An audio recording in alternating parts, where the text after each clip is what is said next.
Yo,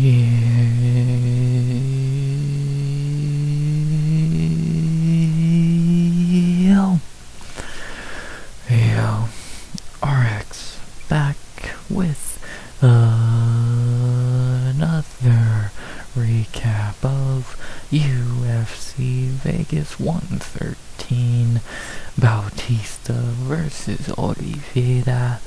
Way back with another recap of our first non-pay-per-view of the year, first fight night of the year, which was up and down. There were some really good moments on it, and some really apex moments on it. More good than bad. I'll say that better than 325, but is that ever gonna be a fucking debate? It was an Apex card. It was a little weaker than I was hoping it would be, or I thought it would be. I thought this card was gonna be actually pretty decent. Ended up being at best. Not bad though. I can't call it bad. Again, if I was calling it bad, then I would say it's on a level of 325, and I think it's way better than that, and I would say maybe it's even better than 324 overall. If you take away Gaethje Patty, it's for sure better than 324, and, yeah, I don't know, it was an Apex card. Apex is still the same fucky place it's always been, just this time it has, like, a few more chairs. Ooh. Yeah, it was what it was. It was a, weird, Apex card, and, I am not looking forward to recapping it, but we will, and we're going to, so, still looking forward to recapping it more than 325, that was dreadful, but this won't be as dreadful, but again, not like it's like, oh boy, I can't wait, so, let's do it. First fight night of the year, that was very much an Apex card through and through, and, yeah, let's talk about it, the big card before the Super Bowl.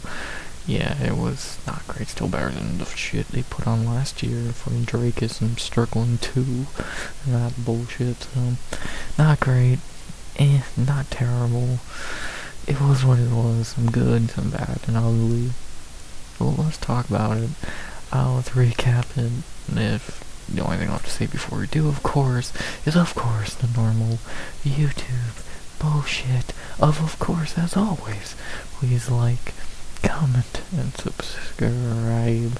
Turn subs goal by the end of 2026. As always, I'm ready to say something which I don't believe I am. Talk about the card being, did the YouTube bullshit. I think that only leaves one thing. Recapping some fights from the Apex. Oh boy. Yeah, let's do it. 13 fights. We kept every fight from the breakdown, just some got heavier. You ready to recap some bad, good, and different fights? Let's do it.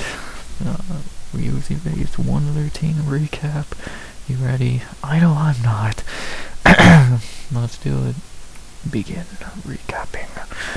As we began with the first fight of the night, still not on paper the worst fight on the card, and it definitely wasn't in execution either, though you really would think it would be. As we had in our first fight of the night to kick off our first fight night of the year at the great women's bantamweight division, we had in the fight that I got wrong, but not as badly as you would think from how people word it. We had to begin the night at women's bantamweight with a fight that was actually one of the highlights of the prelim somehow. We had to begin our first fight night of the year, Claudia Saigula versus Priscilla Cachoeira. Yeah, I took the L here, but not as badly as everyone tries to make it sound. This fight was a lot closer than anyone said. I guess I'm the only one who actually watched it and saw what actually happened, because, yeah, this was definitely not one-sided at all.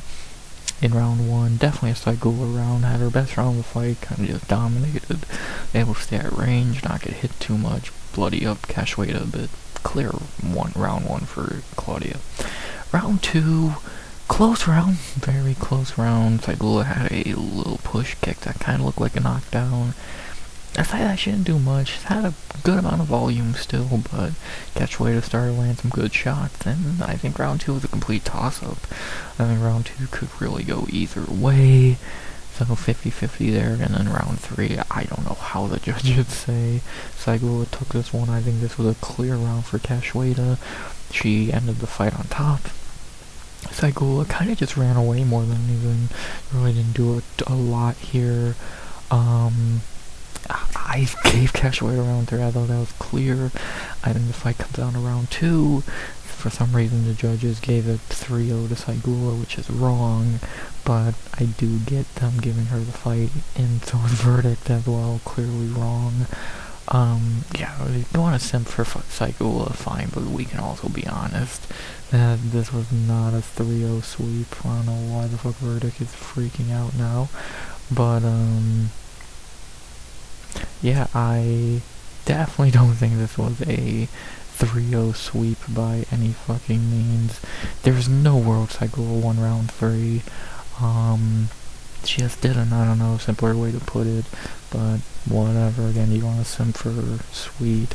She did not win round 3, and let's be honest, all that push kick, did she even win round 2? But I'll give round 2, fine. You want to give her round 2, cool. If you say she won the fight, cool. I'm not calling it a robbery, because I do understand Saigula winning, but I am calling bullshit on thinking she clean sweeped Cachoeira, because she didn't. She 100% lost round 3 when she did nothing besides running away and ending on bottom, so, but whatever. Not a robbery, could've went either way. I'm not upset with them giving it to Saigula, just a little frustrated they pretended it was that one-sided, but it is what it is, what can you do, and, yeah, I'll take the L here. I'm not gonna cry about it. Trust me, if it was a robbery, I'd be the first one to say it, but I'm fine with it. Cool.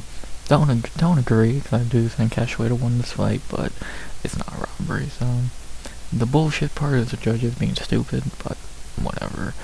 Fun fight. It's a Cachoeira fight, you know it's gonna be fun. Saigula was fine on the field, looked good at times. Yeah, it was fun. Never really hit the ground outside like the ending of round 3. Pretty decent. Can't really complain too much. Very basic. One of there else to really say there. So simple. Yeah. Again, I think the judges really simped for Saigula here, but aside that, fine fight. Not much else to say. Let's talk about the fighters. Oh, my voice is already shot. Talk about the winner here, Claudia Saigula, getting her second win in the UFC, two in a row now. Yeah, I still don't think she's good at all, to be honest. I still think she's kind of shitty. Again, Irina, not a good win. Cachoeira, very debatable win. Her kickboxing is fine. It's whatever. She's very much a dollar store Karolina Kowalkiewicz. Nothing special, not gonna do much in the UFC. I'm gonna get beat by a lot of fighters in the very small women's bantamweight division, and yeah, I guess I don't think much for fine win here though. Again, like and again, I've said all week, of course, I'm picking Cachoeira, but she's still terrible, so you can only be so impressed with a fucking Pasilla Cachoeira win. And, yeah, I'm still not sold on Saigula, so I think she's kinda, at best. And, yeah, I don't think she stands a chance against any of the top 20 females in this division. So, Irina Alkashiva and Pasilla Cachoeira are not good wins. And again, let's not get you off to shitty Melissa Mullins. So, but, it is what it is, you have to win here, good job. And, yeah, still say the judges simped for her, but whatever. Win's a win, good for her. 8-2 now, 2 in a row. Fuck, that could get you a top 15 spot. And, yeah, like I said, I'm not impressed, but it's what it is. So, not really too much else to say there. And then for the opponent, Zambegaro Pasilla Cachoeira taking a normal L, falling to 5-8 in the UFC. We already know she's not going to get cut.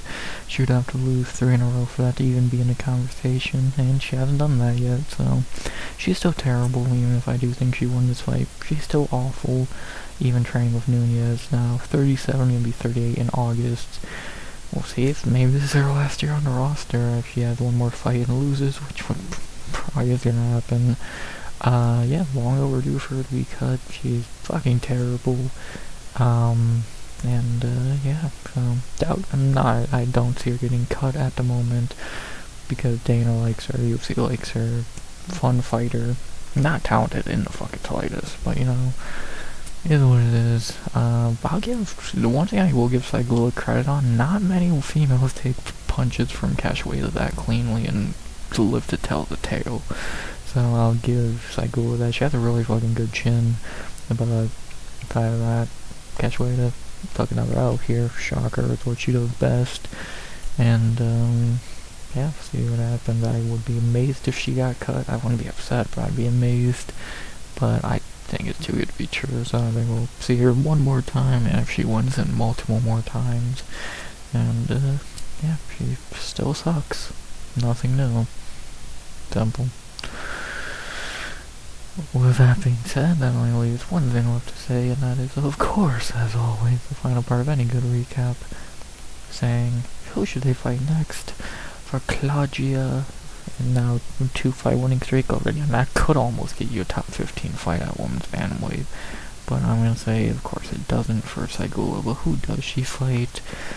Yeah, Daya Lesniakova, who's on a 1-fight winning streak, and now for the top 15. You're gonna give her someone a little bit better at this point. You can't really keep giving, like, you're not gonna give her Chandler or Croden.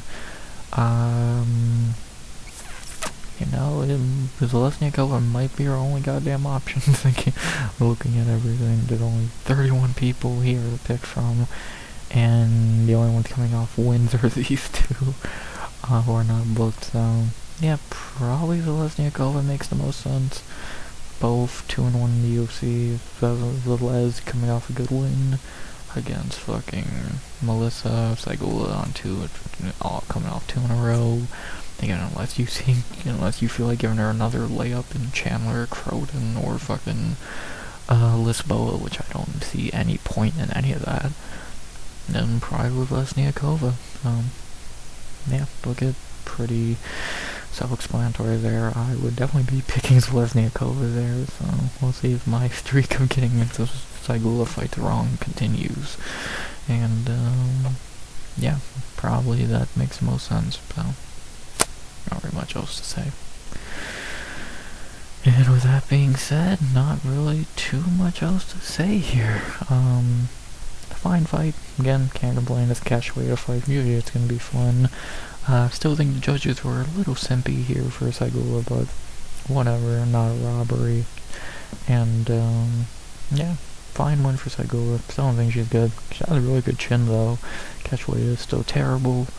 And, who should they fight next for Saigula? I think her and Saigula versus Lesniakova. That's going to be fun to say.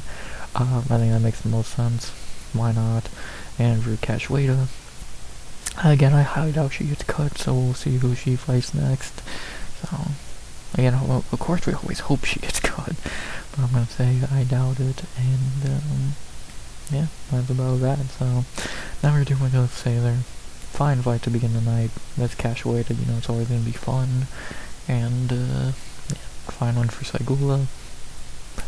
Let's see her against Lesniakova, which would be a gigantic step up. And, see if maybe she is legit, and I'm just not able to accept it yet. I'm gonna say she's not. And, yeah, not really too much else to say there. Simple, basic.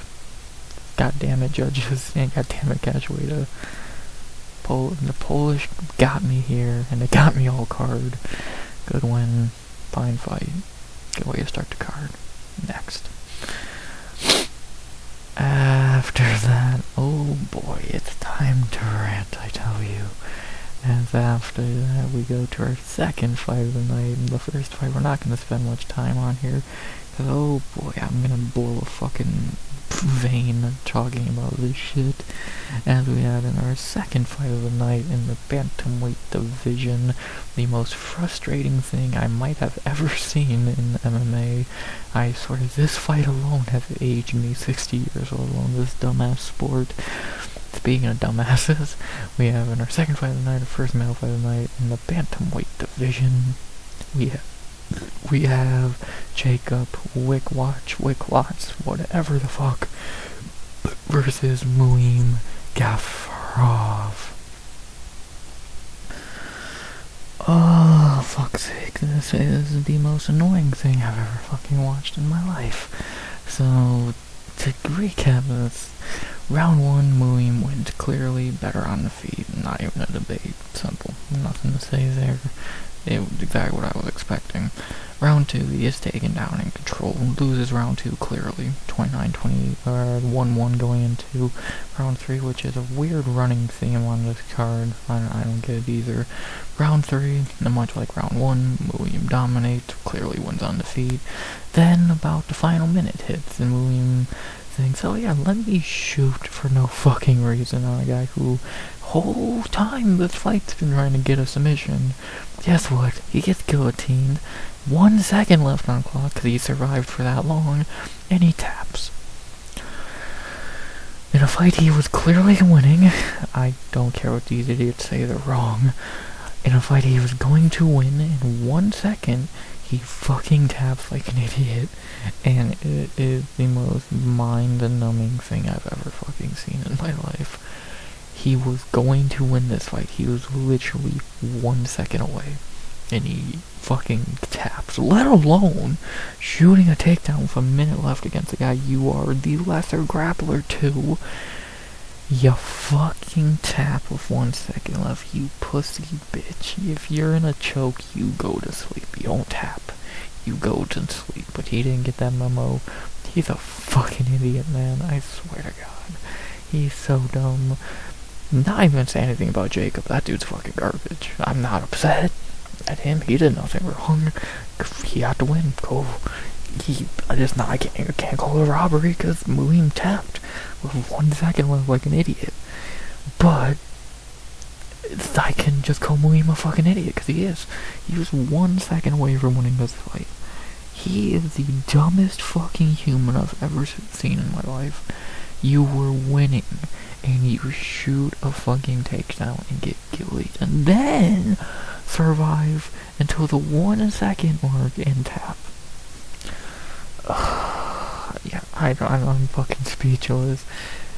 Picking Muim, fuck, if I picked Jacob, I'd be fucking annoyed, because, like, dude, how stupid are you? So, I don't got anything to say here. Jacob's fucking garbage. This guy is ass. He has shit cardio, shit striking, grappling's okay. He literally got handed this fight. He didn't deserve a bonus at all. That's the dumbest shit I've ever seen in my life. He sucks, but he has more IQ points. Muim's a fucking moron. Why the fuck did you shoot and tap, you pussy bitch? Muim's a joke. He should be cut on the spot after that bullshit, and he missed weight by a whole fucking weight class, pretty much. Stupid. Stupid. Stupid. You had this in the bag, you dumb cunt. I don't know what else to say. Jacob's garbage. Muim's a dumbass. I don't know what else I can say. That's all I can fucking deal with. No idea. I don't care. Jacob sucks. Next. Just fucking. Oh god, doesn't get better, does it? Speaking of dumbasses, yeah, well, trust me, the card gets better, but god, this portion of the card is bad. It could get worse. God, this shit sucks. Yeah, then again, the card's really bad at the beginning, as we go to our third fight of the night, and my first of 3 bias picks of the night, and then actually this one did pretty good until she wasn't. And we have in our third fight of the night in the top 15 of lightweight, even though, god, neither look like they deserve to be. We had our third fight of the night, a fight that was not as frustrating, just close to it. We have Kong Wang. There's no T. Stop saying Wong Tong or whatever. It's Kong Wang versus Eduarda Mora. Yeah, I'm shocked I got this wrong. Yeah, biased pick. Got it wrong. Shocker. Actually, Eduarda didn't do too bad. Round 1, Kong dominated, dropped her late in the round, clearly took it. But round 2, Eduarda did bounce back, took round 2 by his grapple fucking Kong, and actually looked like she was gonna win the fight. Round 3, can't get a takedown in like 7 attempts, and gets her ass beat and loses. She just needed 1 takedown and she would've won. You dumb bitch. You dumb fat bitch. Did I mention both of them missed weight, which, you know, is great. Yeah. I don't know what to fucking say here. Kong Wang is fucking garbage. I don't care what anyone fucking says. She is shit. She is fucking terrible, and she will stand no chance against any of the higher ranked females. I'm not talking about like Blanchfield, I'm talking Maverick, Rose, and goddamn Jastovicius would rip her in half. She's awful. And then for Eduarda, what the fuck do I say here? A, she missed weight for the 3rd time in 5 fights, this time at flyweight. And again, so did Kong, but Kong's first weight miss. I don't know why you both missed, but you're both stupid. But for Eduarda, someone who has potential, keeps missing weight, loses here against a shit fighter who she could have beat if she just could get 1 takedown in round 1 or 3. I don't know what to say. I would not blame the UFC one bit if they cut her. 3 weight misses in 5 fights. And you're not even like some great prospect. You're both terrible. But Jesus fucking Christ. Like, Eduarda is terrible. Her cardio's horrific. Her striking is horrific. Her grappling's okay-ish. But you can't make weight. You're not that good. Neither of these two are good. Both these two being ranked as cardio dice is levels better than both of these two. I don't know what to say. Yeah, this fight's not great. Again, it was a fight between 2 shitty fighters who they want to tell you are prospects when they're not. Kong Wang sucks. Eduarda Mora is fat, lazy, and a bitch who can't make weight and can't fight, really. What am I meant to say? What the fuck am I meant to say? Pathetic fight, neither should be ranked. Kong's going to get destroyed by whoever she fights next. God, please put her up against Rose or Maverick. They will beat her so easily. No, I'm not giving her a fight idea. I don't give a fuck who she fights. And for Eduarda, if she actually doesn't get cut, I'd be shocked to an extent, because I wouldn't blame the UFC for cutting her after 3 weight misses, but we'll see. We'll fucking see. If they keep her, she'll get fed to somebody, more than likely, and, cause we know she gets fed, clearly, but, yeah, they both suck. This fight was shit. These two being ranked shows a lot about this division, and, yeah, these two are garbage. One's a lazy fat bitch, one's just not good. Neither are good. I'm not even if I can pick wrong. I expected to, but fuck's sake, I could have got this right. It's like, I don't know, pathetic. Simple as that. Just fucking pathetic. They both suck.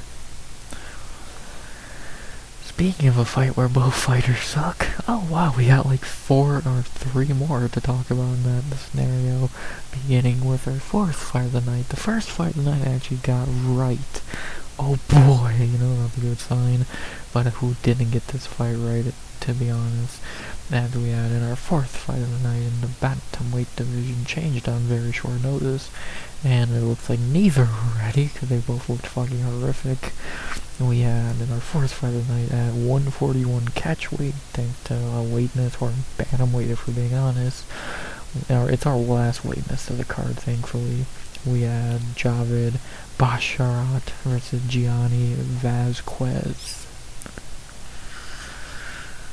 Well, is Gianni Vasquez good? No, he fucking sucks, and he missed weight by fucking, again, same as William 141. So good job, dickhead. Yeah, you're a flyweight and somehow you missed bantamweight. Javid looked terrible. So what happened in round one? Javid actually hurt Gianni early. Yeah, Javid Basharat actually hurt someone. I'm as fucking amazed as you are. A guy who's as pillow-handed as possible actually was able to hurt someone, dropping Gianni and having a good round, clear round for Javid. Round two, Gianni bounced back, dropping Javid, and then you remember, oh yeah, Javid is shit. Gianni had a good round, takes it pretty clearly, not much to say there, and then, man, verdict is broken today, and then in round three, whatever verdict, then in round three, Javid becomes a wrestler, gets him on the ground, keeps him there, wins, clear 29-28 win for Basharat, and, yeah, they both kinda suck. Gianni sucks because somehow you got dropped by Javid Basharat. The Basharat brothers are not known for power, or, well, at least one of them is known for talent. Javid is not. So that's a red flag. And then you factor in, for Javid, you got dropped by a flyweight who was overweight on short notice. Yeah, this fight sucked. Neither of these two are good at all. And fuck, you wanna be honest, on a full camp, Gianni would probably win this fight. Javid is fucking terrible, and Gianni is not great from what I saw. Yeah, this fight was just low level, bad. The complete opposite of everything I was saying about the Fire-Red fight. Yeah, not good. Not good at all. I don't know what else I can really say there. Just pretty bad. About the long and short of it, it was pretty ass. Simple, not really too much else to say there. Yeah, pretty self-explanatory. Both suck, both got knocked down, which somehow you got knocked down by Javid. Javid played safe around 3 to win. Yeah, not great. Not the worst fight in the card, and I wouldn't call it bad, but just like, yeah, this was not great at all. So, yeah, pretty simple. There you go. Let's talk about the fighters. Beginning with Javid Basharat, getting his first win in 3 years and looking terrible doing it. Yeah, keeps his job. Now moves to 4-2-1 UFC. Again, getting his first one in almost exactly 3 years. Yeah, this dude sucks. I would have 100% taken Saeed Nurmagomedov to pick him, and he would have won, beat him, and I 100% would have got that right, because Saeed is much better than Javid, but he got lucky there. Yeah, Javid sucks. I don't know a simpler way to put it. He's just not good. He's truly fucking terrible. He would probably lost this fight if it was a full camp. Clearly Fire-Red took all the talent in that family. Yeah, this dude's awful. I don't know another way to fucking put it. Yeah, pretty self-explanatory, ain't it? He sucks. Simple. Next. And then for the opponent, Gianni, on short notice, did what he could. Fine. Good on him. We'll see how he looks back at flyweight in his full camp. Next fight later in the year, probably look better. Get him the right opponent, he'll probably win. But yeah, I don't think he's that great. He did fine on the notice and ability that he had, and again fighting the can that he was fighting. But yeah, I don't think he's that good. And, yeah, again, we'll see how he looks on a full camp at flyweight in his natural weight class, but outside of that, yeah, not really super impressed here. You took a round off Javid Basharat, not impressed by that, and you got dropped by him. Super not impressed by that. Not really too much else to say there. Yeah, pretty bad. Yeah, next. We'll see how he looks on a full camp. You are definitely not Easton Ewan, that's for sure. That being said, the only thing we'll say now is, for the second time, who should I fight next? For Javid, who is out there for Mr. Basharat. A lot of guys who will probably beat him, but they're gonna probably give him another subpar opponent at best. If I even give him a fight idea, I'm very much debating even doing that. You could have him fight Taporia, have the brother battle between the Basharats versus the Taporias.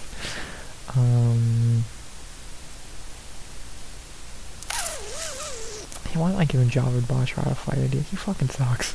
I don't wanna waste time with this tomato can. Yeah, I don't care. Give a fuck who he fights next. It's Javid Basharat. Let's not fucking get crazy now. Who he fights, I don't give a fuck, and you don't either. He sucks.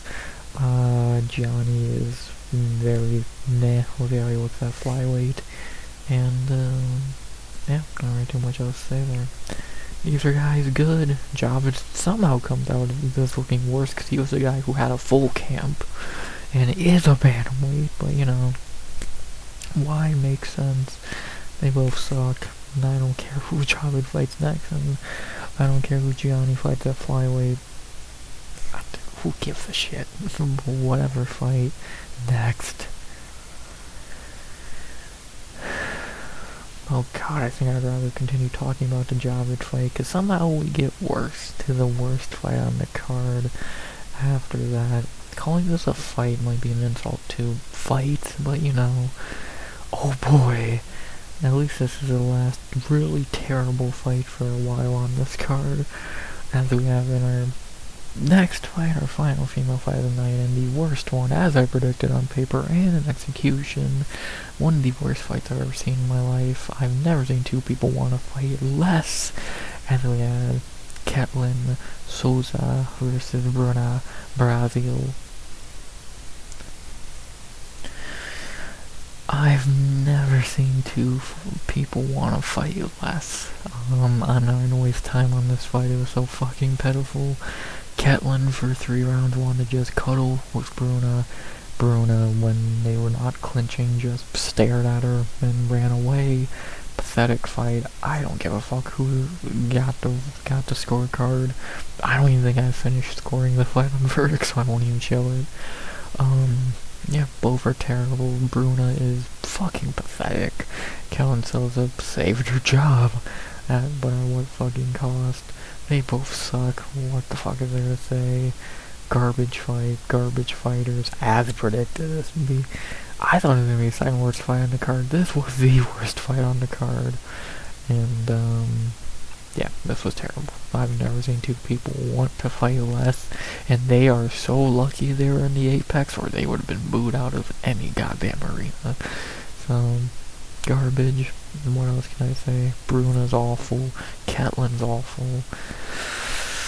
Next. Jesus fucking Christ, that might actually be worse than Tuivasa and Teixeira. Truly. And that should say a lot, so... Next. From the worst fight on the card to probably the best highlight of the card somehow. And we had in our co-main event of the prelims, a fight I did not have high hopes for, but you know, actually it really delivered, and well, again, probably the highlight of the card in my opinion. As we have in our co-main event, the prelims, the most overachieving fight of the night somehow, and the quickest, which is even better. We had finally, then this is the start of when the card actually got pretty decent for a few hours. We had in the first good fight on the card, really, actually in a while, Nikolay Veretennikov versus Nico Price. This fight did not feel like it went almost 2 minutes. I thought this was like 48 seconds or whatever. Yeah, not a lot happened. The fight started, neither really did a whole lot until Nikolay got Nico on the cage and started going off on him. Eventually had an elbow that really put him out on his feet. A few more shots that left him just standing there out cold. And eventually the ref saved him, called it, and Nikolay got the win. Yeah, good shit. What more there to really say? You're never gonna be upset about a cool knockout in under 2 minutes. Pretty badass knockout too. Again, really just left him standing there out cold. He did wake up a few seconds later, but he was 100% out. And yeah, class knockout. Should've got a bonus, especially over a fucking Wick Watch. But whatever. Can't believe Nikolai Vertenkov actually did something pretty cool. Good finish, good quick fight, highlight of the card in my opinion. Not really too much else to say there. Not much to recap. To talk about the fighters, beginning with the winner here, Vertenkov. I guess his nickname is Gladiator now? I don't think he had that before, did he? Yeah, getting a second one in the UFC.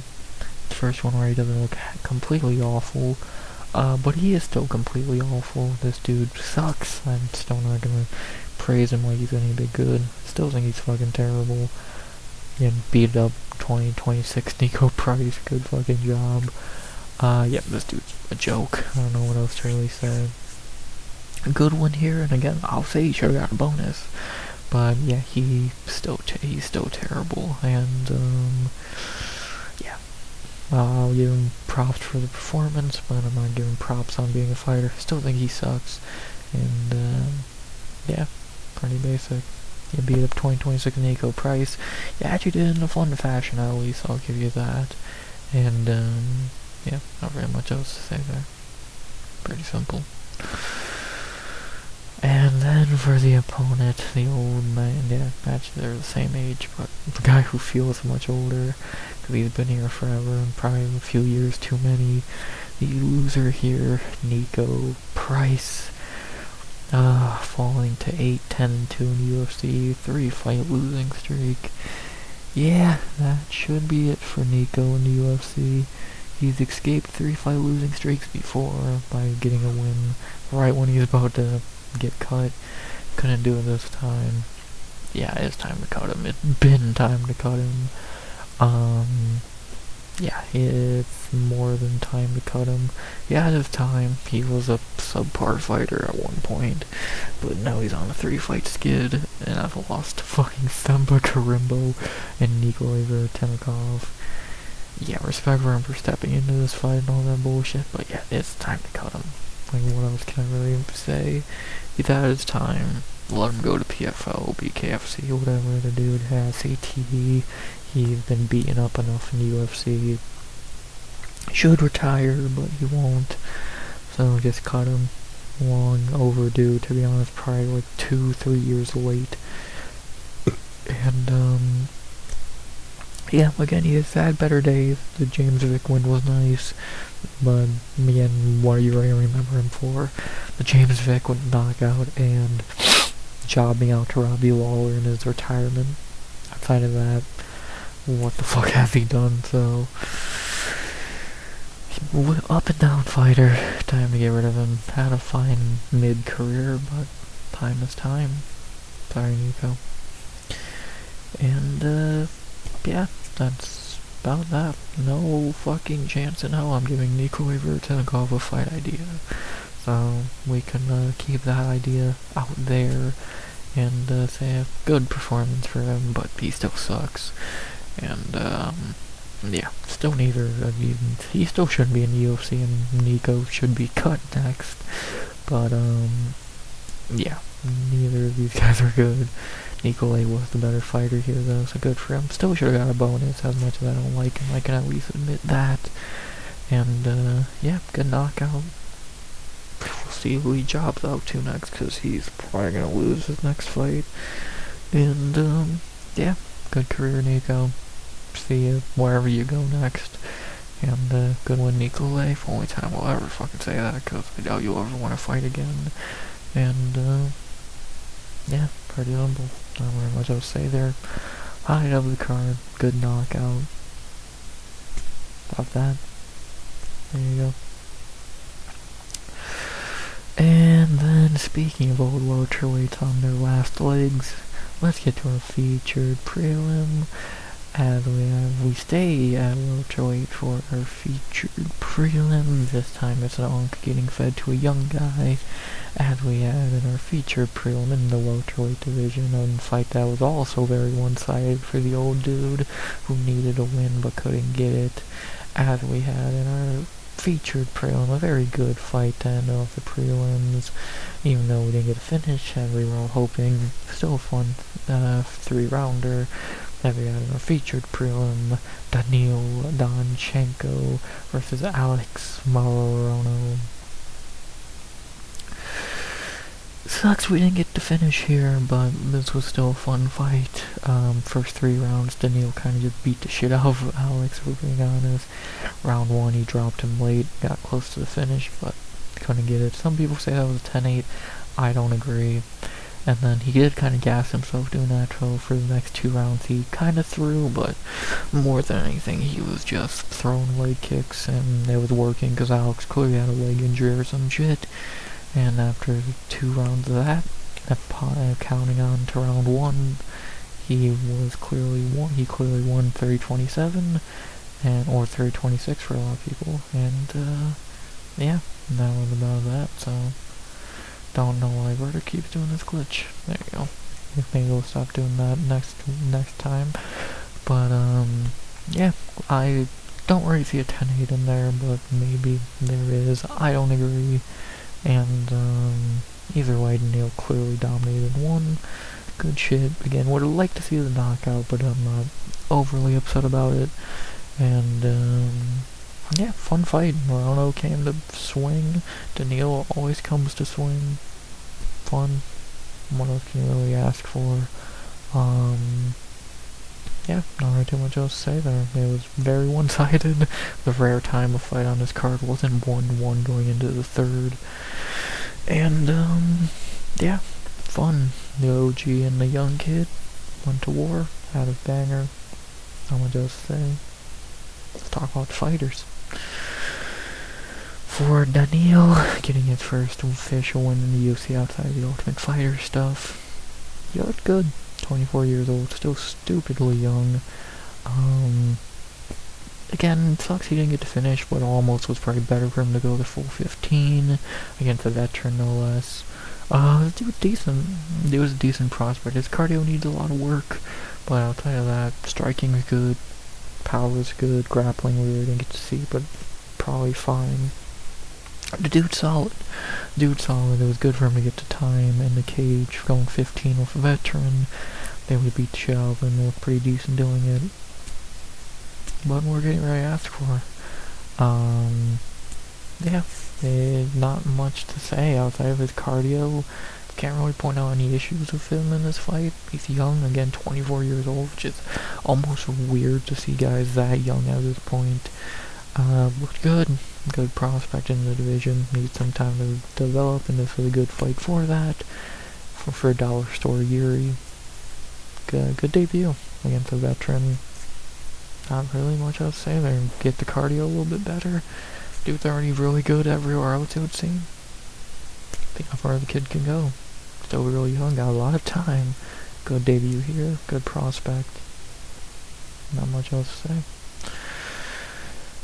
And then for the loser here, the old man, Alex Morono, taking his 4th loss in a row at 35 years old, falling to 13-10-1. And just like Nico, I say, yeah, it's time for Alex. I thought it was time for Alex a year ago after the Real fight. I definitely think it's time for Alex now. 4 in a row. Inexcusable. Let alone one of them was against Nico Price. Yeah, just like Nico, and I think Morono was better at his peak. Morono had a good time in his career, but the best time of his career has passed now. He's gotten older, slower. He doesn't have it anymore. Like, even looking back at him 3-4 years ago, he was pretty solid, but time has passed him by. He's gotten worse, and he's lost now in his last, 8? He is 2-5. 35, gonna be 36 later in the year. It's time to cut him, as much as you probably don't want to.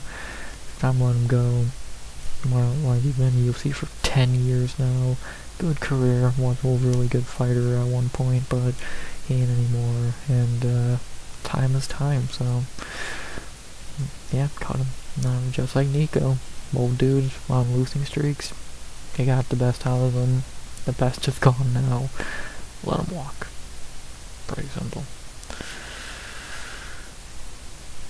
that being said, the only thing left to say, and we're gonna get pretty much everyone, the rest of the winners on this card will get a fight idea, unless I can't find one, for our final prelim fighter, and the only other one to get a fight idea. Who should they fight next?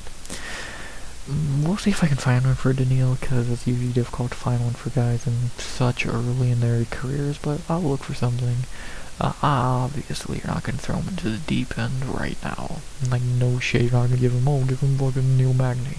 No, that'd be fucking retarded. But, you gotta give him, like, goddamn, look at this fucking prospect. Take out Solo, because he's going back to lightweight, but still. Who do you give Daniil? There's some names, like, you're not gonna give him, even like a Nikolai you wouldn't really give. You want to give him someone who's, like, shitty, but a good development point. Like, Billy Ray Golf would probably be really fun, and I actually don't hate that idea. Basil Hafez, I wouldn't hate that, to be honest. I kinda like the Billy Ray Golf idea. I think that'd be really fun. Like, yeah, it would be a step back from Morono, to an extent. So maybe no, but I don't hate that.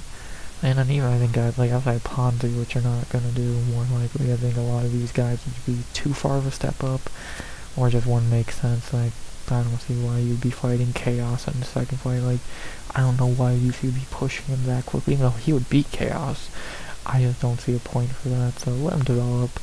I got Billy Ray Golf idea. I think that'd be really fun. Billy, not very good at all. Just that could easily be a fight of the night, to be honest. Billy's not a very technical, good fighter. He's kind of just a brawler. Daniil is a brawler, but a lot more technical. I think he would win that fight, but I think it'd be a banger. I kind of want to see it. Truly, I kind of want to see it. Yeah, let's see it. Billy Ray Golf and Daniil Danchenko. That screams a fight of the night on any card. Put that in a fucking arena. Even if it's like early on prelims. People will show up for that if they know their shit. That's gonna be a banger. Yeah, let's do it. Daniil and Billy Ray Golf. Again, is the issue with the only issue with it, would it be kind of a step back for Daniil? Yeah.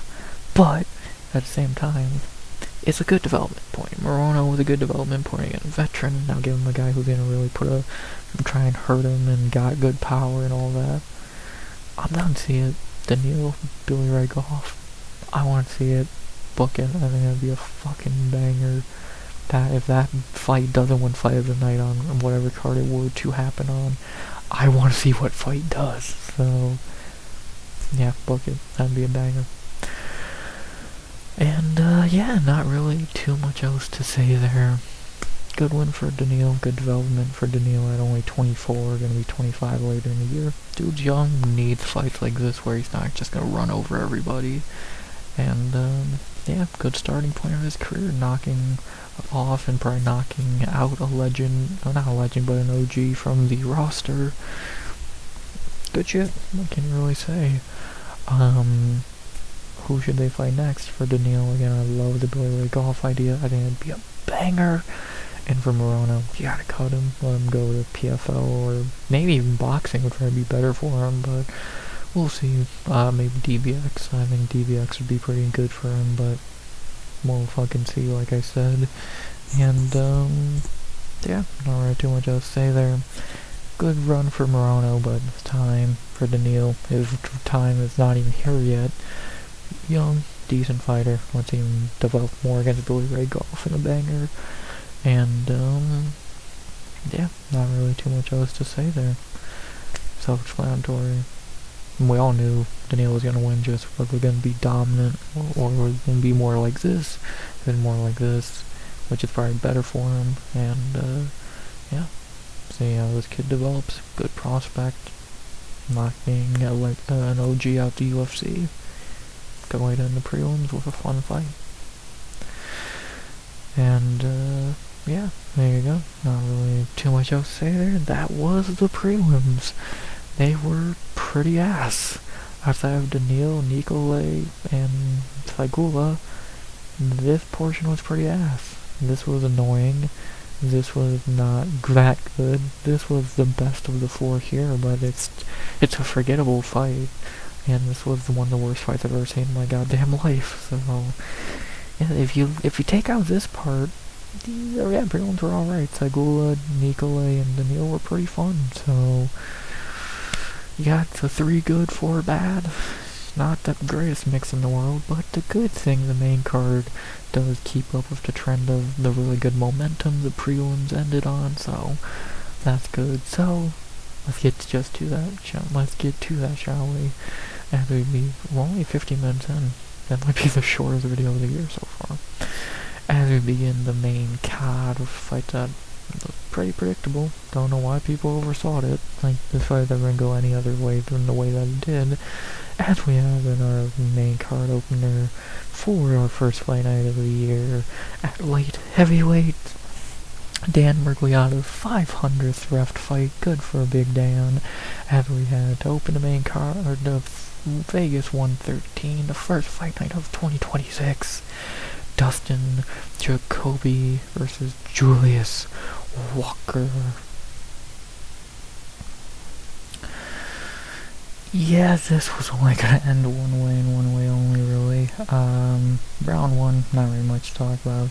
Julius became a wrestler, got 2 takedowns, held him down, took the round. But then round 2, Jacoby came out, clocked him, took about a minute for him to finish him because Big Dan wanted to see Julius die on the fucking canvas, and but he did finally stop it, and Jacoby got the win. Yeah, pretty basic. If you just forget round 1 because nothing fucking happened, Jacoby just went out there and sparked him in under 2 minutes. Yeah, are we shocked? Julius Walker's fucking terrible. Good job taking a round. Too bad no one's gonna remember it, and you gassed yourself out doing it, stupid. So, what is there to really say there? Julius Walker is still shit, and Jacoby doing his thing. Cool, quick fight to open the main card. Not really too much to it. And, yeah, pretty basic. So, let's talk about the fighters. Beginning with the winner here, the man now on a 3-fight knockout streak and trying to break that knockout record at light heavyweight. Dustin Jacoby now at 7 knockouts in the UFC. I think that's now 2 behind the record Chuck Liddell has. So we'll see if he can get that in the future. 3 in a row now, all against pretty shitty fighters, with Petrino, Lopez, Walker. He's on a nice can-crushing streak, I'll give him that. But he's still decent, truly. He's still a pretty decent fighter. Probably still the best unranked light heavyweight. Pretty good goalpost for the division, gatekeeper, whatever you want to call him. Yeah, he's solid. Still really decent. 37 years old, only gonna be 38 soon. He's still pretty decent. He was never gonna lose to a can like Julius Walker. Same thing with Bruno Lopez. Yeah, he's got lucky on some can crushing. See if he can break the knockout record. Only need 2 more. He only needs 2 more, and that is very possible that he gets those. And yeah, got another layup here. Thank God, I'm so happy he didn't fight Jimmy Crute because I didn't want to try and predict that fight. And yeah, see what happens. Not really too much to say there. Nice can crushing streak for Jacoby going on, and see if he can break the light heavyweight knockout record in the next few fights. Pretty simple. And then for the loser here, the opponent, Juicebox, Julius Walker, the shittiest Walker brother, taking his second L in UFC. Yeah, this dude's just not fucking good at all. Again, when you struggle with Rafael Cerqueira, that should say a lot. And then even Alonzo Menafield to an extent, who's awful. Yeah, this dude sucks. I don't know what to say. He's not UFC level. He's not a good fighter. Again, he seems like a nice dude. Cool. He's not a good fighter. Again, when you lose a round and fail to finish Rafael Cerqueira, that's all I need to know, that you had no chance in this fight, because you didn't. And, yeah, he sucks. I don't know what else to say. He never had a chance here, unless he could have cracked Jacoby's chin, which is glassy, but he couldn't. Yeah, he lost.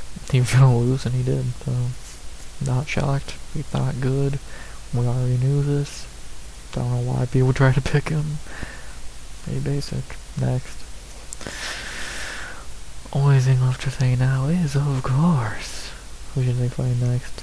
For Jacoby, this might be the first time we're pulling up the rankings, but I do want to take a quick look at outside of the top 15. Oh, I know we just looked last week for Elikana, but maybe there is someone he could fight that would make a little more sense, but I'm going to say it's unlikely. Like, who would he fight outside of the top 15 now? Again, he could fight Crute, but I don't really think, A, who knows when Crute's going to be back, and B, not a fan of that idea. Bukowskis doesn't make sense. Yeah, give him a top 15 guy, and I think the obvious answer would probably be Zhang Mingyang. I'm not thinking about it. Benefield, he's already fought. Krylov wouldn't make sense. Walker, Ratchik, like, maybe Ratchik, you want to go that route, but I doubt it. Zhang would make the most sense, having played someone outside the top 15. Jacoby would probably beat him. Yeah, give Jacoby. He's another guy who likes to fight prospects and young dudes and all that. Let's have him fight Zhang. I would definitely pick Jacoby in that fight, because I think Zhang is fucking terrible. There's no think about it, he is. And, yeah. I think I said this fight like a year ago for Zhang after one of his wins. And I'll say for Jacoby after one of his wins. Let's see Jacoby a top 15 shot against Zhang Mingyang. I don't know. Unless he wants to wait around for Crute or fight like Buka or fucking, I don't know, Yaron Salty Baldiev.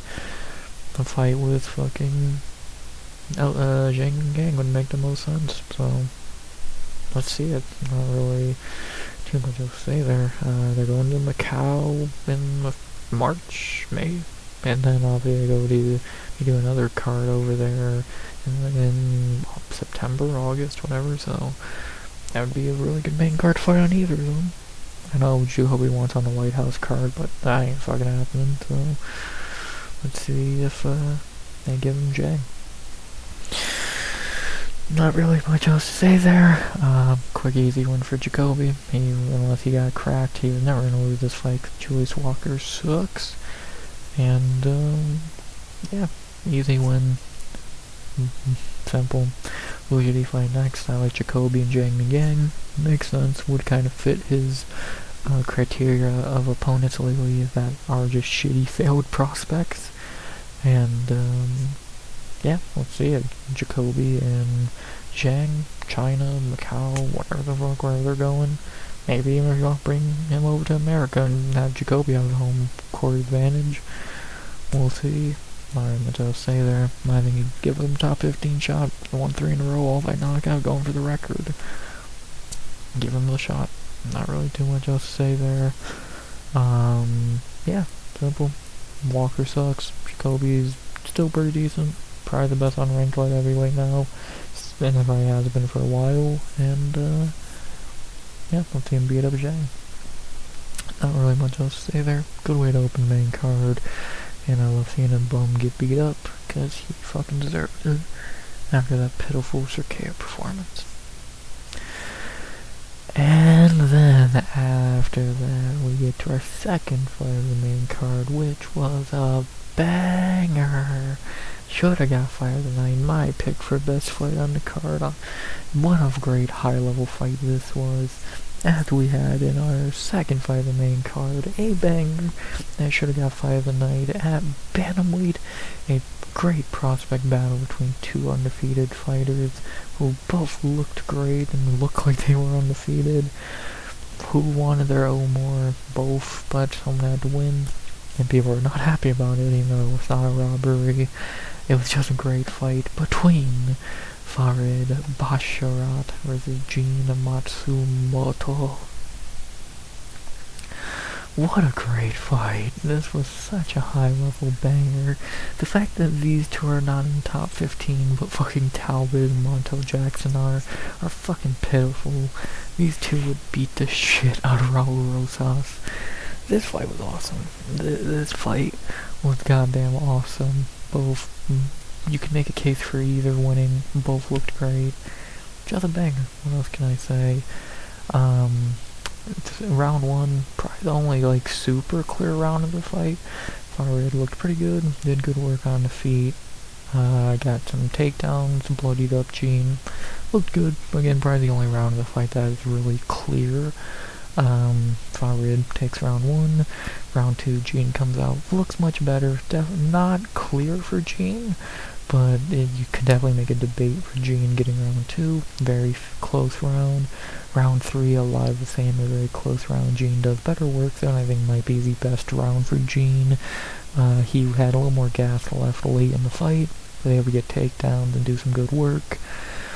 And then everything was left up to the judges. In my opinion, I gave Gene 2 and 3, but it's razor close. The judges gave it to Farid. Some people are not happy, even though I'm not upset. I think, again, I'm not upset at people who think Gene won. I think you're stupid to call it a robbery, because it wasn't. It was just a really great, close fight that could have went either way. I'm fine with either score, but Farid got it, and, yeah, great fucking fight. What else can you say? High level, both looked great. This was awesome. This was an awesome fight as expected. And again, not a robbery. Like, I'm not saying because I picked Farid, I scored it for Matsumoto. But I'm not upset. I think could have went either way. And, yeah, awesome fight. What else can you really say? Again, it not getting 5 tonight is fucking insane, let alone the fight that did get it was not half as good as it, but whatever. We know what the real 5 tonight was. This fight was awesome, and, yeah, awesome prospect battle. This is why we love prospect fights. The good ones at least, because they're so high level and good. This was the highest level fight we've seen on the card probably up to this point, and maybe in general. Banger, loved it. What else can I say? Should've got 5 tonight, not a robbery, could've went either way. Awesome fight. What else is there to say? Simple. If you missed it, go watch it. It was so good. To talk about the fighters, for Farid keeping his hoe, moving to 15, when most people think he lost, he didn't, but it was close. 28 years old, 6-0 in UFC now, one of the strongest 6-0 starts in UFC history. Give him a ranking. He should A, be ranked on Tuesday at number 15, and B, should be getting a top 15 opponent in his next fight. This dude's great. This dude is really good. His striking is good. His grappling is good. Cardio, he did seem like the more tired fighter here, but who would have not been tired after this pace for 15 minutes? He looked good. He got the win. And give him a top 15 opponent. He more than fucking deserves it. He deserves it after his last win, let alone now. And, yeah, this dude's great. What the fuck else can you say? Guy could really go places. I could easily see him being a top 10 guy in the division. Better than Talbot, better than Font, Rosas, and Cheeto. Is he better than Martinez? Maybe. We've seen more from him than Martinez, so this guy's good. Get him a ranking. Clearly we know where all the talent in that family went. And, yeah, dude's great. What can you fucking say? Still undefeated. Get him a fucking ranking. And for the sad loser here, because it sucks someone had to lose this fight, but that's the name of the game. Gene Matsumoto really losing his O this time, falling to what should be 18-1. Kid is still young, 16-2. He's good. He's still really good. He'll get better from this. Like I said, I just think Farid's a little more developed at this point, but even that idea kind of got thrown out the window of how good Matsumoto did here. Guy's good. The dude's really fucking good. He'll bounce back. He'll fucking bounce back for sure. He's really good. And, yeah, just gotta keep getting better. I think this guy could be top 15 as well one day if he just continues to develop and get better. He's a solid fighter, and, see how far he fucking goes. So, see if he learns from this and gets better. Still young. Still really talented. Just did not get the nod here. He easily could have. Great fight. What else can you say? Keep your chin up, Gene. He'll bounce back. And, yeah, not really much else to say there. Only thing I have to say now is, of course, who should we fight next? For Farid, I only need to go to one thing to look for his next fight, and that'd be the top 15 rankings, because he deserves a top 15 fight, but versus who? I think I said this after his last fight, he should fight Kyler Phillips. It makes the most sense. Font's already booked. Talbot they're not going to do. Vinicius, I don't even know if he's a bantamweight anymore after tonight. I'm not going to give him anyone higher than that. Montel should not even be ranked after Tuesday if I should get that ranking. Kyler, another guy who shouldn't be ranked, if we're being honest. Yeah, feed Kyler to Farid. Kyler on a downward spiral. Not been looking great lately. Might be a good win for Farid to get a named guy in his one other really good fighter into his win column. I think he would win that easily. Yeah, makes sense. Unless they're really high on him and give him, like, Figgy, which I doubt, because I don't, obviously everyone else is either booked or wouldn't make sense, so, yeah, I'd probably say Kyler would make the most sense. I think I said that before after his last fight, so, I'll do it again. Kyler, Farid, fight idea, book it. Not really too much else to say there, though. Amazing fight, two great fighters, two high-level young guys. These two could either be meeting up again someday in the top 15. They're so good. Gene will bounce back and get better. I don't know who he fights next, but give him a nice bounce back. Versus somebody for Farid, give him a top 15 ranking, and then someone in the top 15. Again, probably Kyler would make the most sense. And, yeah, what else can you really say? Great fight. Should've got 5 tonight. Great one for Farid. Who should he fight next? Kyler Phillips makes the most sense, just sitting there waiting to get his spot taken. So, do that. And, yeah, not really too much else to say there. Great fight. Hyped it up for a reason. It was so good. And, should've got 5 tonight. Both guys are great. We probably will see this rematch in a few years in the top 15. But for right now, Farid's going to the top 15. G needs to get a little bit better. You know, he's still going to win this fight. Bounce back and learn from this. Amazing fight. Can't say it enough. What a banger. And then after that, the fight that stole 5 of the night from that banger, a fight that was not half as good as the Farid fight, but you know, they love these two for some reason, so it got 5 of the night for some reason, as we had in our third fight of the main card, a fight that was probably like the third best on the card, if we're being honest. I don't know why they gave this 5 of the night, outside they really like these two jobbers. And we had in our third fight of the night in the middleweight division, we had in a fight that was okay, not a fight of the night at all. Michael Olaseychuk versus Marc-Andre Barriault. This fight was okay. Not really a fight of the night level fight at all. But again, they like these two random jobbers, so here you go, fight of the night, even though there's like 2 or 3 fights better than it. Whatever. Round 1, Olaseychuk pretty much just landed the better shots, fought better, easily took it.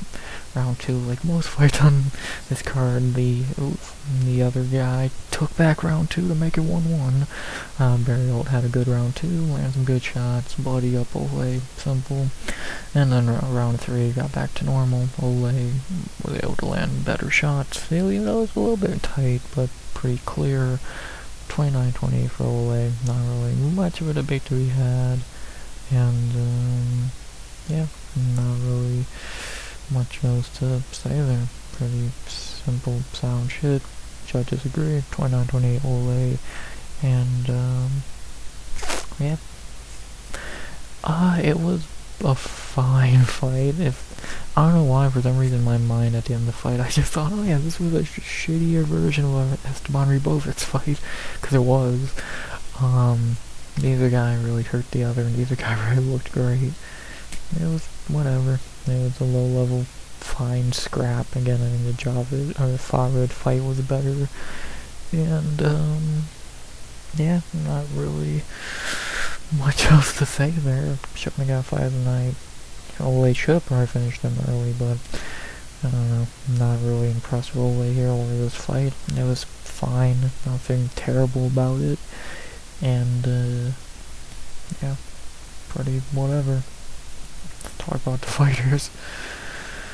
For old Chachuk, yeah, he kinda showed that he is still the pretty whatever fighter he's always been. He has gotten better with the nerds a little bit, but not by a whole lot. Again, still pretty meh overall, and, yeah, struggling versus Marc-Andre Barriault is not really what we call impressive, but, still 3 in a row, best he's probably ever done in the UFC. Good for him. He's going to get destroyed by any of the better guys in the division. Yeah, got the win here against another tomato can. At least he wasn't boring like his brother. And, yeah, he looked fine. Did the bare minimum. Good job. I don't know what to really say there. Yeah, looked subpar at best against a complete joke of a fighter. Congratulations. Speaking of that joke of a fighter, the opponent, Marc-Andre Barriault, great record, 17-11, falling to 6-10-1 in the UFC. Wow, 1-5 in his last 6. Dude, this guy is fucking awful, man. I swear to God, this guy sucks so bad. It's not even funny how terrible this guy is. He's so shit. Truly, he is so shit. Yeah, what am I meant to say here? This dude is awful. UFC can keep pushing him and put him in on Canadian main cards and loving him and hyping him. He gave Charbot a fight. Yeah, Charbot sucks. Marc-Andre Barriault is a garbage fighter, and he should have probably been cut like 3 years ago. But for some reason, they love him. I don't know, he can't get better Canadian middleweights. I think Aaron Jeffrey's out there fucking somewhere. I know he's coming off a loss, I believe, but he's fucking better. But they gotta keep fucking Marc-Andre Barriault. Can't cut him. He's fucking garbage. I don't know what else to say. 6-10-1. What a fucking joke. That being said, the only thing I have to say now is, of course, who should they fight next? Ole called for a top 15 shot. Of course he ain't gonna fucking get it. Yeah, at least he shouldn't. So who could he fight instead? Let's take a look. It is middleweight, so it's far from being what we would like to call a deep division. It's kind of a deep pile of shit. Who could he fight? Obviously he's not gonna fight any of these guys. I would not mind seeing Ole actually fight someone with any bit of fucking talent. But who though?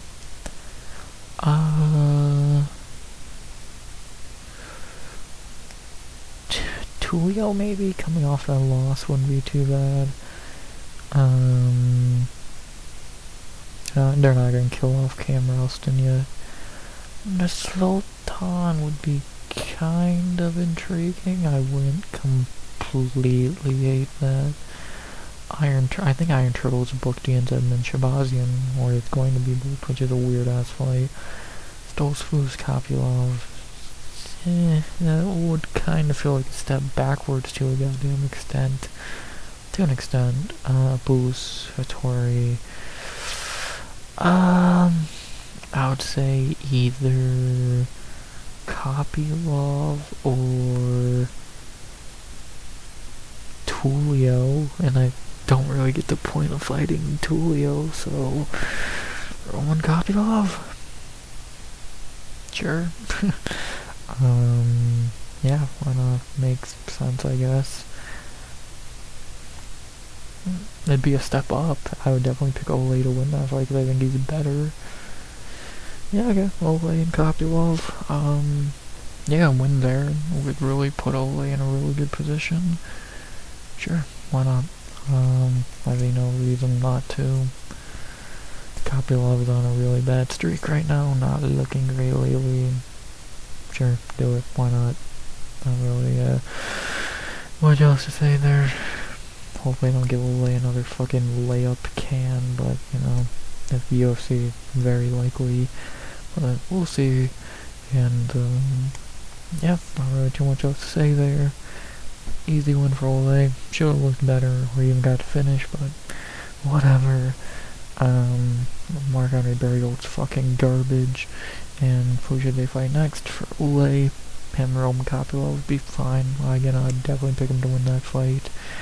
And, yeah, it'd be a big step up for him. Let's do it. Not really too much else to say there. That'd be really good, like maybe a featured prelim of a fucking pay-per-view. I think that'd be fun, so we'll see. Not really much else to say there.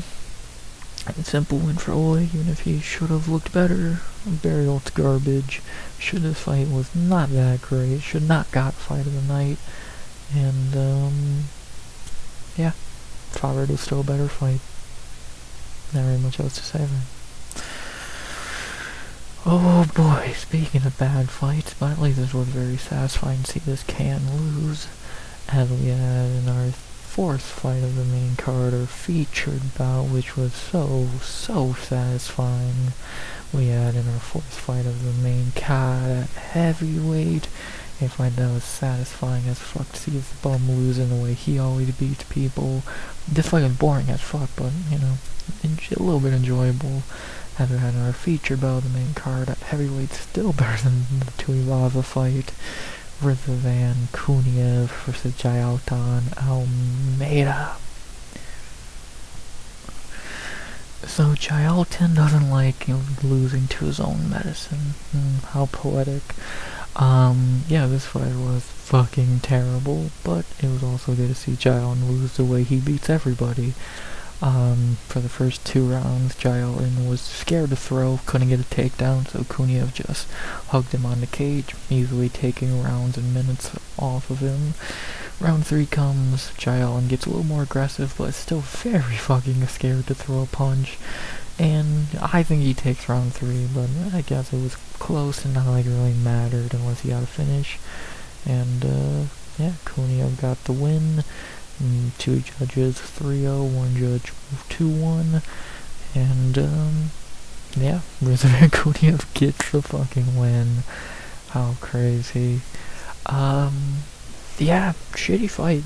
Completely, Kuniev pretty much just hugged him on the cage the whole time, but even if he didn't, he probably would have won anyway, because Jailton was so fucking scared to throw.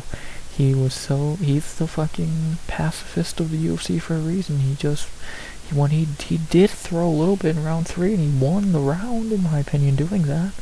But fuck, dude, you could. Let's just talk about Jailton here first, because it's like almost mind-numbing how weird this dude is. He showed in the fucking fight that he does know how to strike a little bit, so why the fuck don't you? Why are you so fucking scared to throw a punch? I don't understand this dude's fucking mental issue, but it cost him again. It fucking cost him again. Couldn't get a takedown. He just mentally quits. He fucking doesn't strike enough to win the fight. He's fine with getting held on the cage. He doesn't want to get punched, and he doesn't want to punch the other guy. He can only blame himself. He can truly only blame himself. He's never either, again, he's not confident striking, or he just doesn't want to strike. I don't know which one it is, but one of them's a fucking issue, and he needs to fix that shit, because, again, he lost this fight for that reason, completely. He should have fucking, if he would have been more fine with striking, he probably had a good chance of winning, but he was so fucking scared, he lost. And again, he can only blame himself. He's getting the exact fucking karma he deserves for being a boring bitch his whole fucking career. He didn't like getting held on the cage. Too bad, bitch. It's what you do to everyone else. And if you're so fucking terrified of actually throwing a punch, you can only blame yourself for losing. He wants to be a goddamn pacifist. Good for him. you take another L, you lose your spot in the rankings. One, I'm shocked if the UFC cut him, to be honest, because he's so fucking boring. And, yeah, and he can only blame himself. So, what am I meant to say? Should he go back down to light heavyweight? Probably. Is he going to? Probably not. I don't know what to fucking say. He can only blame himself. That's the moral of the story. He doesn't want to throw punches. You lose. It's that simple. Then you fucking lose, bitch. It's that fucking simple. What else is there to say? And then for the opponent, the winner here, who should be 2-0 in the UFC now, but still 1-1's fine, Rizvan Kuniev, getting his first official win in the UFC. You know, he should be 2-0 because that Blades fight was a robbery. Good for Kuniev, man. Dude, yeah, he is kind of a blob, but he's not awful. He has a little more skills than most blobs. Yeah, and again, what are you gonna say about him? Let's be honest, the first two UFC winners, Kurtz Blades and Jalen Almeida, are two people I know y'all like to hype up a lot, so what the fuck can you say? Is the dude gonna do anything in the division? No. He's not gonna beat Volkov, he's not gonna beat fucking, I doubt he would beat Gon, well maybe he'd beat Gon, but obviously he would not beat Volkov or Waldo. But outside of those guys, he probably beats everyone else. And, yeah, he's fine. Fine addition to the roster. Been a good signing so far.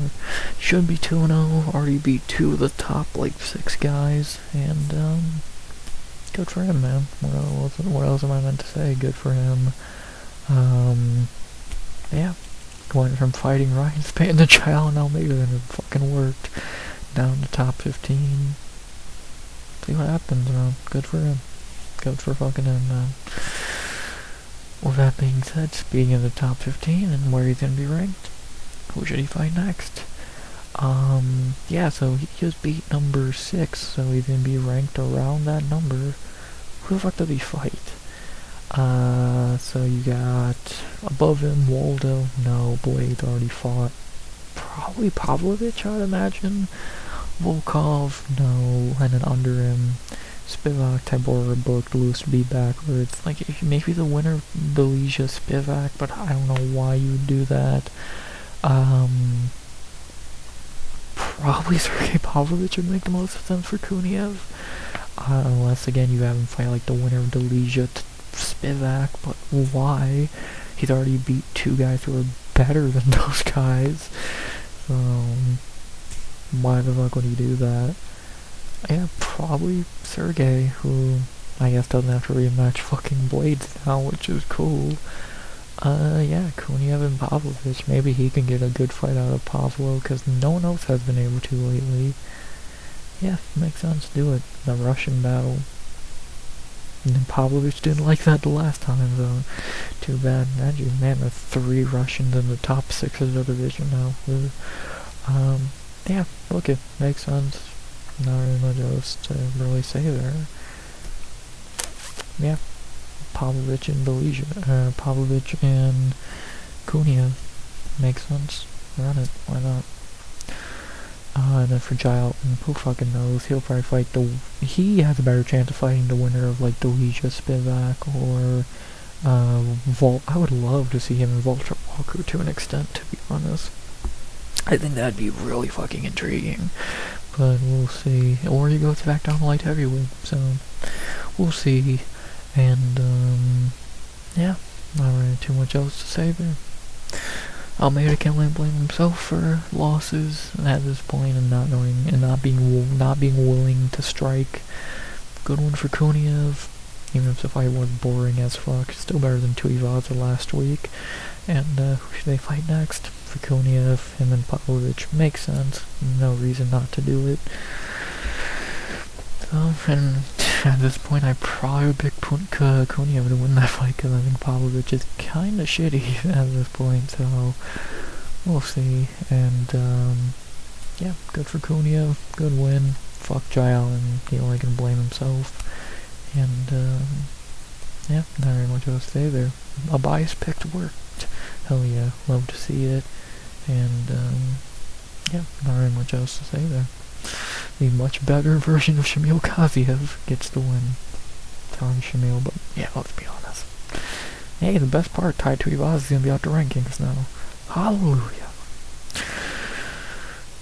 After that, we get to our co-main event of the evening in the flyweight division. A fight that's pretty predictable. Round 1 was a little but then round 2 and 3 were back to what I was expecting to happen here. And we had our co-main event of the evening in the flyweight division's top 10. We had in a fight that was not anything special, but it was fine. We had our co-main, and because fuck Batista, the real main event, we had Koji Horiguchi versus Amir Albazi. Yeah, this fight was pretty whatever, in my opinion. Round 1, close.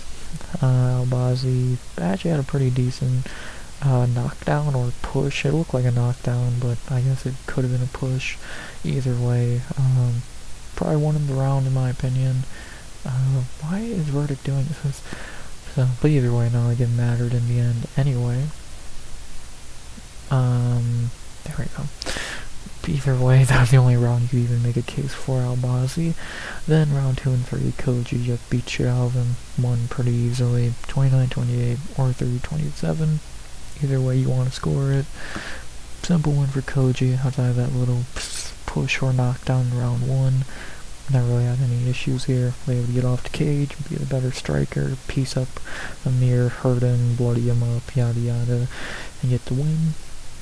Pretty simple, pretty basic. Yeah, not really much to say there, so yeah, pretty basic, simple. He was the lock of the night for a reason. I did not see him losing this fight. He didn't. He lost a round, which was even more than I thought, but other than that, got the win. 3-0 on locks.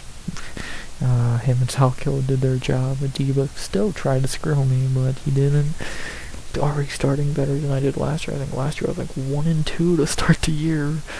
And, yeah, pretty simple.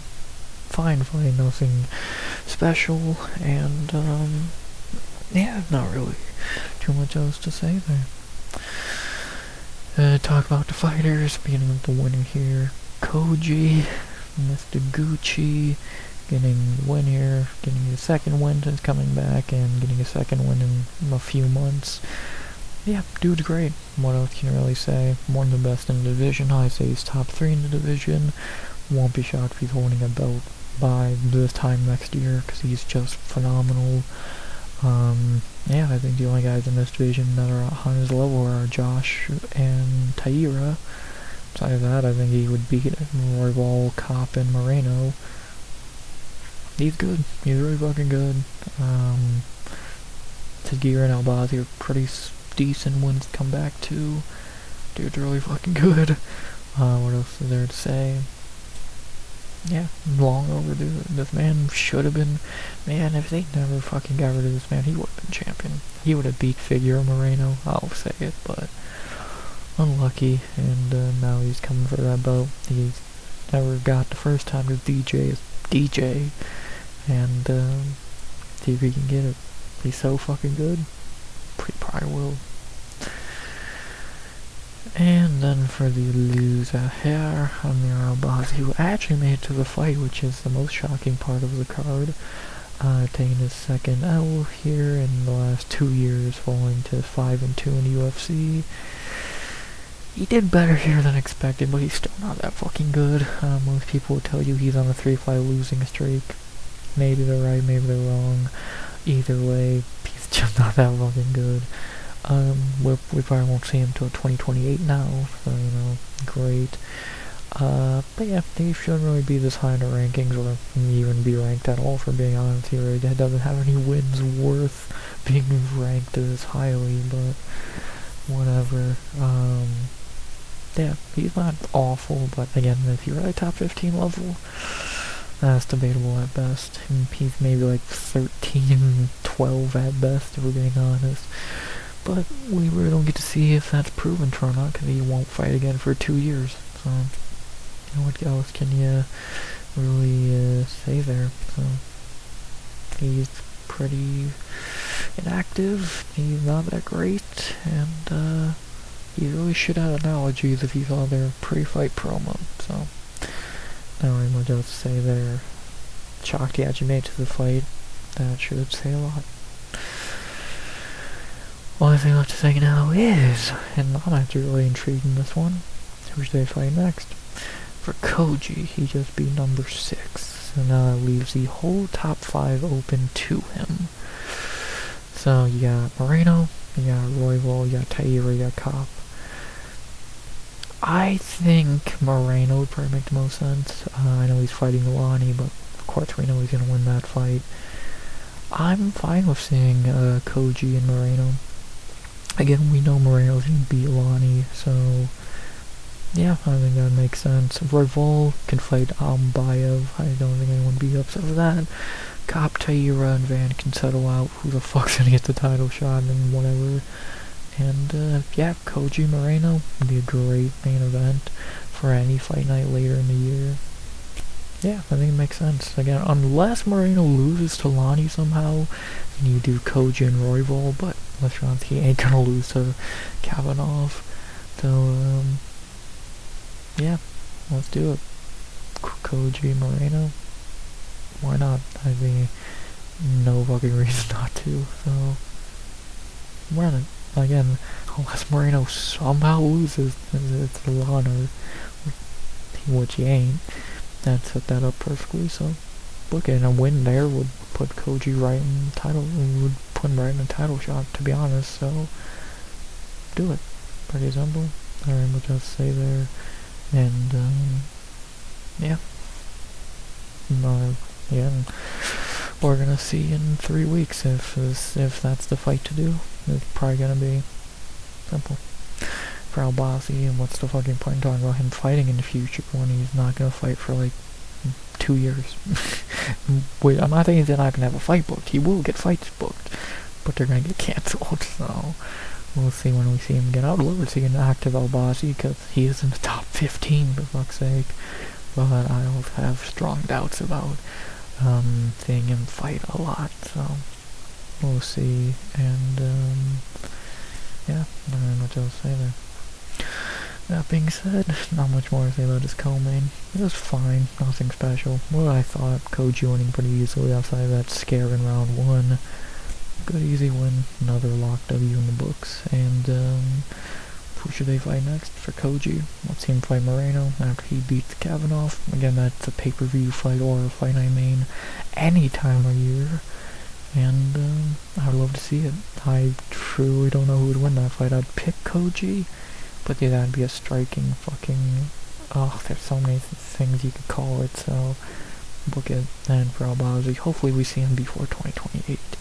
But I doubt it, so we'll see. Not very much else to say there. Another lock W in the books. Another win for Koji in the books this year. We're in his return in the last couple months. And see where he goes from here. I think Moreno could fight Royval as well. Either or. And yeah. He's back better than ever and coming for that belt. He'll probably get it. Can we please get Koji and Van? Because that'd be the greatest fucking striking match of all time. The most punches thrown ever. Hope we get it. And yeah, not really much else to say then. The big gooch, baby. He's back and better. Actually, he's really tiny, but you know, it's what it is.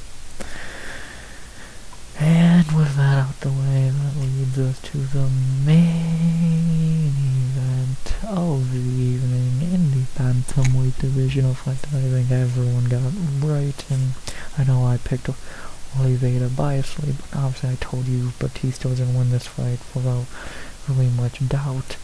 As we had in our main event of the evening in the bantamweight divisional fight, that was really just a 10-minute domination we had in our main event. To close out our first fight night of 2026, we had in the bantamweight division a pure domination between Mario Bautista versus Vinicius Oliveira. Yeah, this was tough to call a fight. This was not competitive at all. I don't even need to show my scorecard because nothing to really score. Round 1, Bautista schooled him. Round 2, Bautista was schooling him. Eventually did some cool transitions, got on his back, locked a rear naked choke. He tapped pretty quickly, and that was about that. Bautista gets the finish. Looked great. Easily beat Oliveira, who was just not fucking good. And yeah, he gets the win. Gets the bonus. Deserved it. The only bonus I actually agree with on this card somehow. And yeah, good for him, I guess. Looked fine. Wasn't a boring decision at least. Dominated a fraud. Cool. Pretty, the most one-sided main event we've had this year so far, and that actually says a lot. It's how weird that all 3 main events this year have been one-sided. That's interesting to think about. Yeah. Very basic, simple, not even close. Let's talk about the fighters, and I think we gotta talk about the loser here first, because what the fuck was that? Well, we got our first fraud of the year. No, not a Diego Gutierrez. He won that fight. And it's definitely Vinicius Oliveira. I expect him to lose, but I don't even call him a fraud either way, but for fuck's sake, what the fuck was that performance? Apparently he had a broken arm going into the fight, or some bullshit. He needs to go to featherweight. Would it help? No. To an extent, yeah, but I still think he sucks.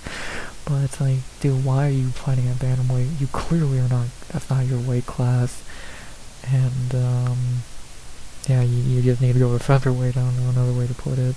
Again, I still think he sucks. And then the writing was on the wall here for him to get beat. Not this badly, but beat. But, yeah, he got exposed and embarrassed here. I would say he got embarrassed even more than Patty, because at least he showed heart. This dude got beat like a little bitch. So, yeah, fraud checked. The first big one of the year. Which actually, again, is shocking, because he actually has really decent wins, but the dude actually does have some skill, but he just needs to go up to featherweight. It's that simple. First fraud of the year, go to featherweight. What else can I say? And yeah, fraud checked. First one of the year, at least big one. I'm not gonna call Patty a fraud because we already knew he sucked, or Torres Finney. So unless I'm forgetting one, this is the first one I can think of. The fraud club for 2026 is open. You are our first member. And you are our first member thanks to the winner of this fight, Mario Bautista. Still not giving a lot of respect to still Mario Bautista, but you know, good win. Looked the best I think he's looked. At least he got a finish. Yeah, we'll see. We'll give him a fight idea in a second, but yeah, good performance. He wasn't gonna just lay on him all fight, which I'll give him props for that. You're still always gonna be Aldo's son, but you did your thing here. Good job. Yeah, still don't like you, still think you're a bitch, but good performance. Not much else to really say there. And since we're already here, with that being said, for the last time tonight, and staying in the lighter weight classes, who should they fight next? The last fight idea of the night. This one from Mario. I know he called out Sandhagen for a rematch. I don't think I'm doing that. I think Zahabi's gonna fight Sandhagen. So who did I leave Mario with? I think that's pretty obvious. Figueiredo. Give him a win. Get him right back up in that top tier. Mario, that is, of course. Figueiredo wouldn't win that fight. Yeah, that make a lot of sense. They always go to Brazil sometime during the year, so Mario and Figueiredo, why not? Cheeto's already booked, it wouldn't make sense. That obviously not already booked. Just beat him. No, none of these make sense. And unless they do give him one of these three, which I doubt, I see Corey fighting the hobby, and I don't think Song's gonna fight anytime soon. So I think that just leaves Figueiredo, who took really no damage against Umar, so he could probably fight next time they go to Brazil later in the year. So let's do it. Mario and Figueiredo would be an easy win for Mario. Probably retire Figueiredo as well. And yeah, let's do it. Not really too much else to say there. Probably not the jump up in competition he would like, and maybe even close to a jump backwards, but to get to fighting one of these guys, you gotta fight this guy. So do that. And then again for Vinicius, go to featherweight, you fucking idiot. Yeah, probably should have already been there, so not very much else to say there. And yeah, with that being said, not really much more to say about this fight, if you can even call it that. It was a one-sided ass beating. Best Mario has looked probably ever. I'll give him props here for not being boring and going for the kill. And yeah, Vinicius is a complete fucking bum who got fraud checked. So first one of the year, love to see it. Expected, I'll take the L here, but of course I knew Batista was gonna win. And yeah, not really too much else to say there. Who should they fight next for Mario? I think Figueiredo. I just really don't see him giving him Song as a hobby or Corey right now. So Figueiredo would make a lot of sense, be a nice name to add, and then he could fight one of those higher echelon guys. And yeah, not really too much else to say there. Vinicius, go to featherweight for your own fucking sake. Still gonna suck, but be better for you. And yeah, we'll see Mario beat up Figueiredo pretty easily. Not really too much else to say there. Fine main event, another main event, the third one of the year. That's just domination.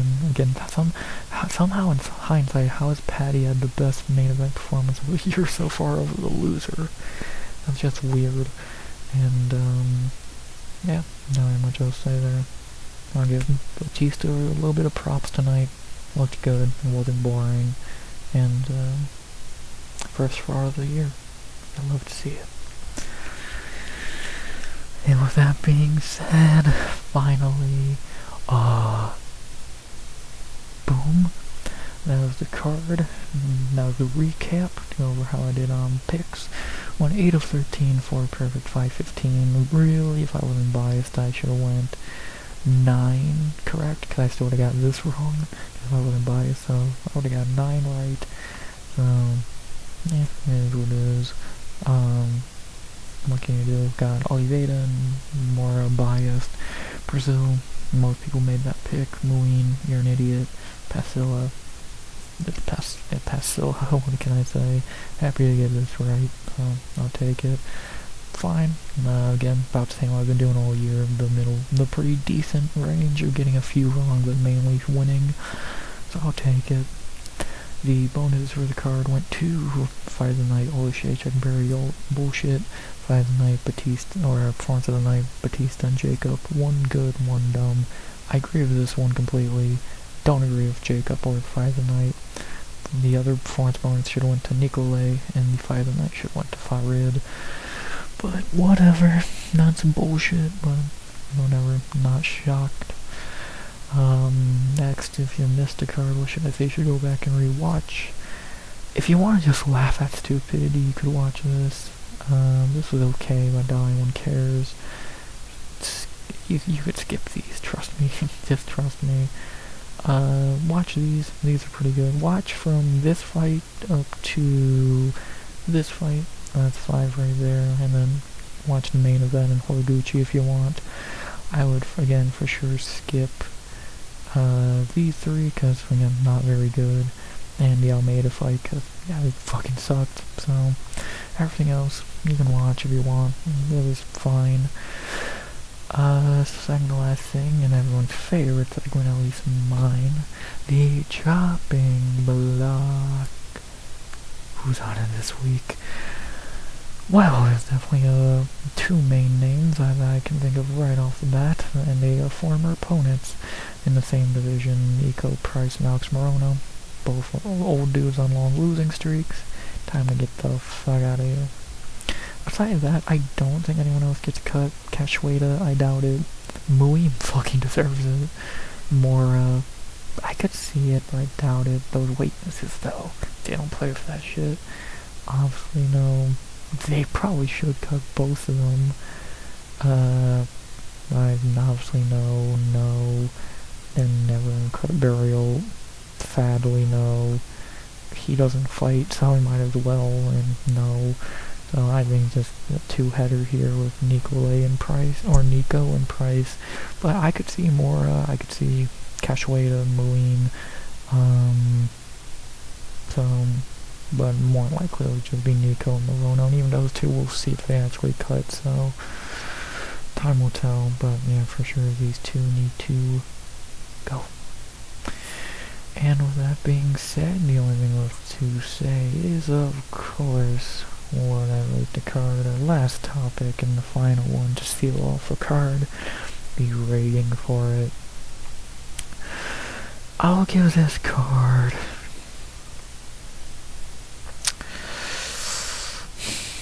I'll give it a 5.9 out of 10. I can't give it a 6. I don't think it's on a 6 level, but I do think it's better than 325 big time. I think it's even better than 324. I'll give it a 5.9. Best card so far this year, which is fucking surprising, to be honest. But yeah, again, from after this fight, all of this outside of the Jihoon fight was pretty okay. So this was okay. The only thing on this card that were actually bad were this and this. So that gives you 1, 2, 3, 4, 5, 6, 7, 8. 8. I'm probably not gonna card an 8 out of 10, but you know, 5.9 out of 10, close to a 6. If one of these fights were better, it could have easily been a 6, but or if we got like one more finish and like many of these, that have been better. But 5.9 out of 10, best card so far this year. And yeah, a pretty good way to head into like break week. I did not know there was a break after this. I thought Strickland was next week, but no, that's the 21st. So fuck. Yeah, I'm not happy about that at all. But you know, what can you do? So next week that'll be nothing. Fuck yeah. A little annoyed, but what can you do? And yeah, my break week, 3 weeks after coming back. Good job, UFC, you dickheads. So yeah, so next week, what's gonna be the plan? I might do a retrospective of, I don't know what it's gonna be. I have an idea, so maybe keep an eye out for that for Tuesday or Wednesday. But outside of that, video-wise, nothing. With streams Tuesday, and then we'll see what I do around Saturday, Sunday, and Friday. So we'll see. And then shorts, get them on Monday, and we'll go from there. So yeah, we'll see what happens. Yeah, a fucking break week. I can't fucking believe they're going back in the break week. I thought the Strickland card was next week. I'm not even fucking with you. I never looked at the date because I was like, oh, no shit, it's going to be next week. Oh, that's awesome. So, but no, I'm wrong. But, so yeah, now we wait for that card, which is actually a pretty decent card. A little weak, but but pretty fun. And, yeah, we'll see what happens. So, annoyed about that, but at least we're going out on somewhat of a high note. See, we'll enjoy a little bit of a break. We'll try to enjoy a break next week, and go from there. So, at least we get to enjoy the Super Bowl today, and yeah, not really too much else to say there. First fight night in the books. Best card so far this year. Finally to head to a break week, and yeah. So I thought it was gonna be a short one. Almost 50 again. Fucking recaps, man. But yeah, not really much else to say there. Yeah, it was a card. Not great, not terrible. Best one so far this year overall. And now we wait for Strickland Hernandez. That being said, the only thing left to be said now is, of course, as always, I hope you enjoyed the video. Please like, comment, subscribe to, and subscribe by the end of 2026. And as always, if there's something you're gonna say something, you don't really like it. see y'all for the prior retrospective this week, video-wise, and then we'll be doing a breakdown for Stephen Hernandez on the 20th. That'll be the next card video. God, I can't believe we're going to a fucking break week again. As always, until then, video-wise, I say, as always, RX out. Good vibes only.